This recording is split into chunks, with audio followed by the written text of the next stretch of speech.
ये कहानी है मीरा की, एक बेहद शांत दिखने वाली औरत जिसके मन में हजारों तूफान शोर मचाए हुए हैं, लेकिन होठों पर चुप्पी है और आंखों में आंसू। कुछ बरस पहले उसका पति भी काम ढूंढने के लिए काम छोड़कर चला गया और फिर कभी लौटकर वापस नहीं आया। इतने दुख होते हुए भी माँ काली में मीरा की आस्था बिल्कुल कम नहीं हुई।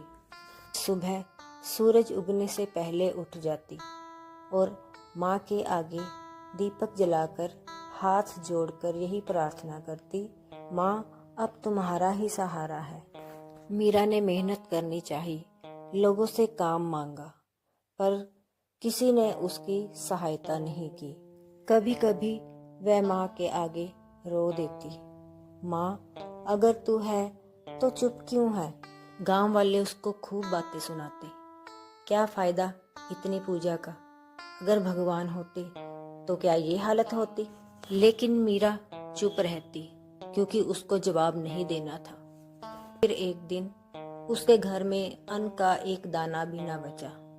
वह माँ की मूर्ति के सामने बैठकर खूब रोई। तभी किसी ने उसका दरवाजा खटखटाया। जब उसने दरवाजा खोला तो सामने एक साधु अपने हाथ में पोटली लिए खड़ा था। उसने मीरा को कहा, बेटी माँ काली ने मुझे तेरे घर भेजा है। ये बात सुनकर मीरा की आंखों से आंसू आ गए।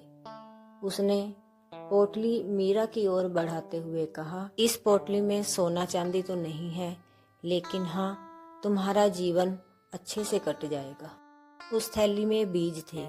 मीरा ने बिना कुछ सवाल किए वो बीज अपने पास रख लिए।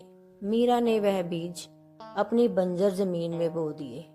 लोगों ने उसका हौसला तोड़ने की कोशिश की और कहते, बीज बोने से क्या होगा, जमीन तो बंजर है ना, और किस्मत भी कौन सी हरी भरी है।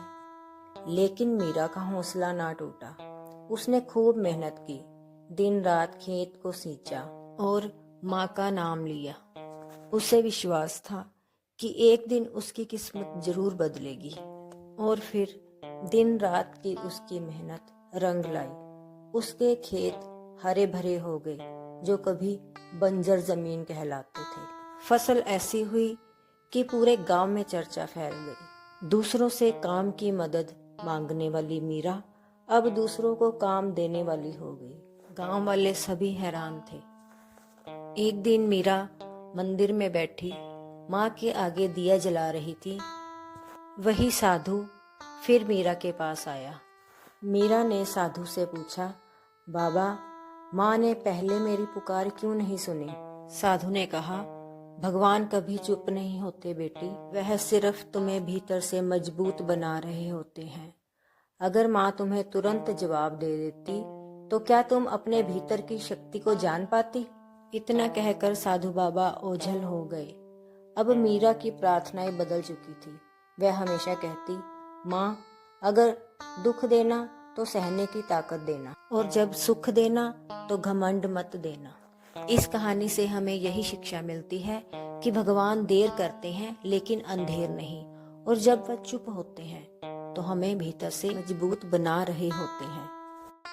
अगर आपको ये कहानी पसंद आई तो कमेंट में जरूर बताना कि क्या आपने कभी सच्चे दिल से भगवान से प्रार्थना की है।